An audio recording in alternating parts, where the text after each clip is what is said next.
Kung wala kang mabuting sasabihin, mainam pang manahimik ka na lang. Yan ang ikangay unsolicited advice ni dating Pangulong Fidel Ramos kay Pangulong Duterte. Ayon kay Ramos, kung panay ang pagpapa-impress ika nga sa pamamagitan ng mga salita, lalong umihina ang kontrol ng isang tao. Mas mainam anyang manalo sa pamamagitan ng mga aksyon at hindi sa mga argumento. Delikado rin daw ang pagtatayo ng anyay fortress para ihiwalay ang sarili. Ang reputasyon anya ang haligi ng kapangyarihan, kaya dapat itong pangalagaan. Hindi rin daw dapat magbadali dahil kapag ganoon ay tila nawawala ng kontrol sa kanyang sarili at panahon ang isang tao. Paalala pa ni FBR, mag-ingat sa mga bagay na ibinibigay ng libre dahil madalas anyang may nakatago itong kapalit.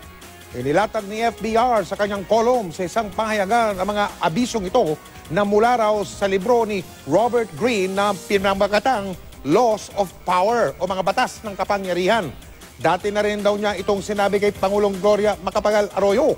Sa huli, sabi ng FBR tungkol sa kanyang mga abiso, take it or leave it.